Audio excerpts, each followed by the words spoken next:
बिस्मिल्लाहिर्रहमानिर्रहीम अस्सलाम वालेकुम। आप पाकिस्तान डेली न्यूज़ देख रहे हो। मेरा नाम है अब्दुल रहमान नाज़िन। आज 18 सितंबर है। काजी फ़ाइज़ ईसा साहब पाकिस्तान के नए चीफ जस्टिस हैं। उन्होंने कल हल्फ उठाया और आज उन्होंने फुल कोर्ट बेंच बना दिया। प्रैक्टिस एंड प्रोसीजर बिल जो कि पीडीएम की हुकूमत में बनाया गया। इस प्रैक्टिस एंड प्रोसीजर बिल में जो तरमीम की गई और अपील का हक दिया गया, इसका बेसिकली मकसद नवाज शरीफ साहब की जो एक नाअहली थी, ताहयात नाअहली, उसको ख़त्म करना था और उसको अपील का हक देना था। इसलिए सारा जो है प्रैक्टिस एंड प्रोसीजर बिल बनाया गया। इसमें चीफ जस्टिस के इख्तियारात जो हैं उनको भी कम किया गया। अब इसके ऊपर बड़े ज़बरदस्त किस्म के जो है रिमार्क्स आए हैं जस्टिस हजरात की तरफ से, और बाकायदा आज ये पाकिस्तान की तारीख में पहली दफ़ा हुआ है कि तमाम तर जो समात है उसको पाकिस्तान के तमाम टीवी चैनल्स के ऊपर दिखाया गया है।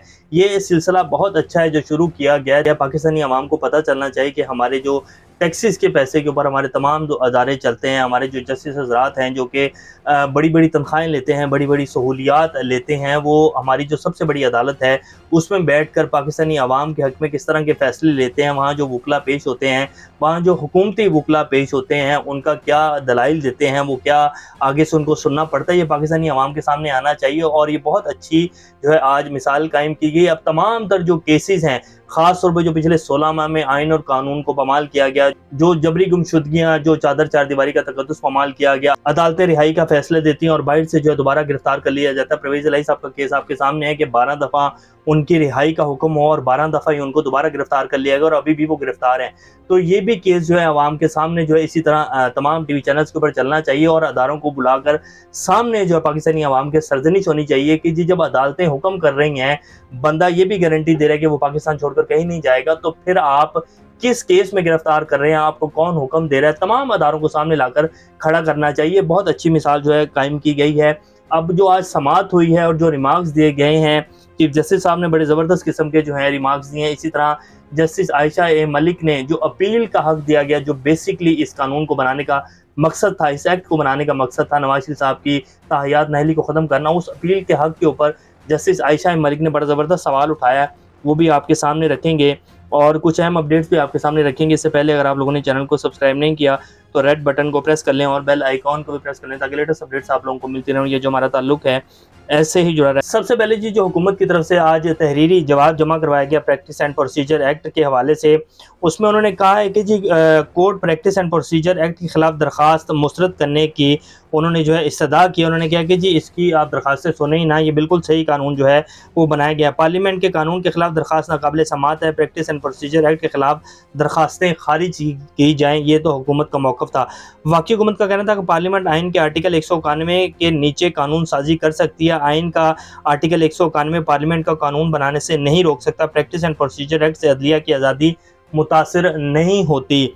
अब जो दरख्वास्तें इसको लेकर जमा करवाई गई थी कि जी इस एक्ट को जो है कलअदम करार दिया जाए, वो ये था कि जी इसमें चीफ जस्टिस के इख्तियारात और सुप्रीम कोर्ट के जो इख्तियारात हैं वो उनसे छीन लिए गए हैं और इसी एक्ट के बनाने के बाद जो है जजेस में वाज़िया तकसीम पैदा हुई, तो इसको कलअदम करार दिया जाए।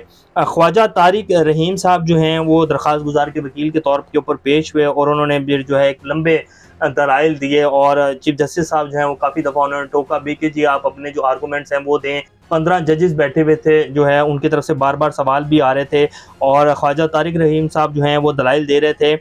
फिर जो है चीफ जस्टिस साहब ने कहा कि जी आप दलाइल दें और बताएं कि पूरा कानून ही गलत है या इसमें चंद शिकें गलत हैं।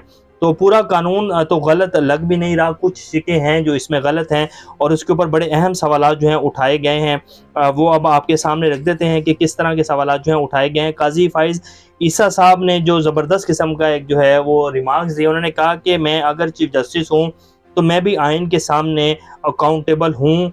ये नहीं चलेगा आई मी एंड माई सेल्फ, जो मैं मर्ज़ी फ़ैसला दे दूँ और उसके ऊपर जो है कोई कुछ कह ही ना सके। मैं अगर कहता हूँ कि जी मैं 10 साल इस केस को जो है मैं नहीं सुनता, मैं जो है ये सुप्रीम कोर्ट में लगेगा ही नहीं केस, तो इसका मतलब है कि मैं ही सब कुछ हो गया हूँ और तो फिर तो मुझे जो है यहाँ बैठने का हक़ ही नहीं है, मैं मुफ्त की तनख्वाहें लेकर खाता रहूँगा और कौन है जो फिर मुझे चैलेंज करेगा। तो इस तरह के भी जो इख्तियारात हैं ये चीफ जस्टिस के पास नहीं होने चाहिए।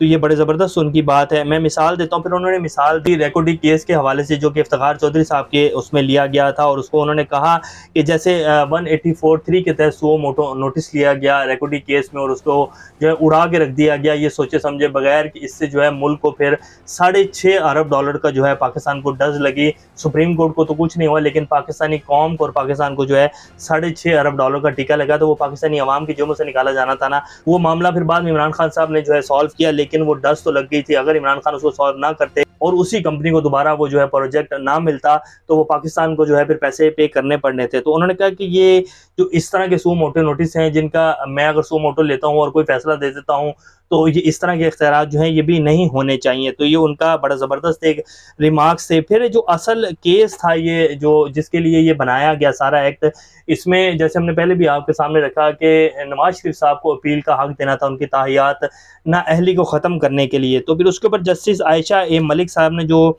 सवाल उठाया, उन्होंने कहा कि जी मैं एक सवाल उठाती हूँ, इन तरमीम में अपील का हक दिया गया। फ़र्ज़ करें चीफ जस्टिस 184(3) के तहत सो मोटो लेते हैं और फुल कोर्ट बना देते हैं, तो इसके फैसले पर भी क्या अपील का हक होगा? तो जस्टिस मंसूर अली शाह साहब ने जवाब दिया कि जब फुल कोर्ट ने फैसला दे दिया है तो फिर अपील का हक ख़त्म हो जाएगा। तो उन्होंने कहा इसका मतलब फिर जाहिर हुआ कि जहां हम चाहेंगे अपील का हक नहीं देना, तो वहां हम फुल कोर्ट बना देंगे, तो फिर अपील का हक कहाँ जाएगा और फुल कोर्ट के खिलाफ अपील कहाँ जाएगी? तो इसका मतलब है कि ये जो अपील का हक दिया गया है, जब सुप्रीम कोर्ट की तरफ से फैसला आ गया, वो 3 जजेस हों, वो 4 जजेस हों, वो 10 जजेस हों, जब ये फैसला सुप्रीम कोर्ट के चीफ जस्टिस ने करना है, और जब वो 3 जजेस हों, 5 हों या 10 जजेस हों, जब उन्होंने फैसला देना है, तो वो फैसला दे दो, उसके बाद अपील का हक ख़त्म हो जाता है। सुप्रीम कोर्ट के आगे कौन सी अदालत है? तो उन्होंने ये सवाल दिया कि जी अगर ये अपील का हक, हम कहते हैं कि जी ये कानून ठीक है और अपील का हक दिया जाता है, तो फिर अगर फुल कोर्ट का फैसला आ जाएगा, तो फिर अपील का हक और ये जो तरमीम है ये कहाँ जाएगी? तो बड़ा अहम सवाल उन्होंने उठाया। और ये जी अब इस टाइम की सूरत हाल है। फिर इस समाअत में जो है वक्फा कर दिया गया। अब दलाइल भी जो है वो दिए गए हैं हुकूमत की तरफ से। फिर अटॉर्नी जनरल साहब भी जो है हुकूमत की तरफ से पेश हुए, उन्होंने भी अपने दलाइल दिए हैं। अब इसमें कानून को देख के लगता है कि अब ये 15 जजेस आज बैठे हुए हैं, आज शाम तक जो है अभी भी समाअत जो है वो चल रही है। अब देखते हैं कि इसके ऊपर क्या फैसला आता है और क्या किया जाता है। लेकिन ये बड़ी अच्छी मिसाल जो है वो कायम की गई है कि तमाम तर जो जजेस हैं वो बैठे हैं, फुल कोर्ट बनाया गया और इसकी समाअत जो है वो लाइव टीवी के ऊपर दिखाई गई है। अब चीफ जस्टिस साहब को चाहिए कि जो पिछले 16 माह में लाकानूनियत थी, अदालतें जो है फैसले दे रही थी और बाहर से दोबारा गिरफ्तार कर लिया जाता था किसी भी केस में, अदालत ये भी फैसला देती थी कि जी किसी भी केस में गिरफ्तार नहीं करना, लेकिन फिर जो एमपीओ के तहत या कोई और नया केस बनाकर जो है वो गिरफ्तार कर लिया जाता था। तो इसके ऊपर भी जो है एक फुल कोर्ट बनाना चाहिए और तमाम अदारों को जो है लाइन हाजिर करना चाहिए कि जी आप बताएं, जी आप किस हुक्म के तहत, कौन आपको हुक्म देता था और किस कानून के तहत आप लोगों को जो है उठा के ले जाते थे। जब अदालत हुक्म दे रही है कि जी किसी भी केस में नहीं उठाना, तो फिर आप किस कानून के तहत और किसके ऑर्डर के तहत जो है लोगों को अरेस्ट कर रहे हैं, चादर चार दीवारी का तकद्दुस पामाल हो रहा है। तो ये सारी चीज़ें जो है अब आवाम के सामने आनी चाहिए और इसी तरह पीटीवी के ऊपर, तमाम मीडिया चैनल्स के ऊपर लाइव चलना चाहिए, ताकि आवाम को पता चले कि क्या क्या हो रहा है पाकिस्तान में, कौन कहाँ से ऑर्डर देता है, कैसे जो है मुल्क में एक लाकानूनियत फैली हुई है। तो इस चीज़ को भी ख़त्म होना चाहिए। अब इमरान खान साहब की भी आज साइफर के हवाले से समाअत थी, तो इस्लामाबाद हाई कोर्ट की तरफ से फैसला दिया गया है और इस्तदा जो है उनकी जल्दी समाअत की इस्तदा की गई थी उनकी ज़मानत के हवाले से, तो उन्होंने उस इस्तदा को मुस्तरद कर दिया है और FIA से जवाब तलब कर लिया गया है। शेख रशीद साहब को भी कल रात को अरेस्ट करके जो है उनको नामालूम मुकाम पर मुंतकिल कर दिया गया है।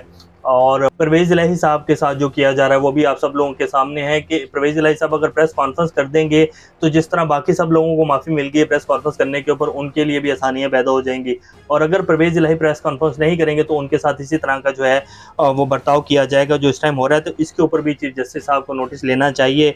देखते हैं अब क्या बनता है। बहरहाल आज ये जो है बड़ी ज़बरदस्त समाअत हुई है और तारीख में पहली दफ़ा जो है पाकिस्तान की ऐसा हुआ है। पाकिस्तानी अवाम के सामने ये सारी चीज़ें आनी चाहिए, उनको पता चलना चाहिए कि जी पाकिस्तान में असल चल क्या रहा है और किस तरह जो है पाकिस्तानी अवाम को पिछले 75-76 साल से पाकिस्तानी अवाम के जो हकूक़ हैं उनके ऊपर किस तरह शब खून मारा गया है और किस तरह पाकिस्तानी अवाम के टैक्सों का जो पैसा है उसका बेदरेग और बेबहा इस्तेमाल जो है वो किया गया है। तो ये भी लेटेस्ट अपडेट्स हैं। इंशाल्लाह नेक्स्ट अपडेट से दोबारा आप लोगों के सामने हाजिर होंगे। तब तक अपना और का ख्याल रखिएगा। अल्लाह हाफ़िज़।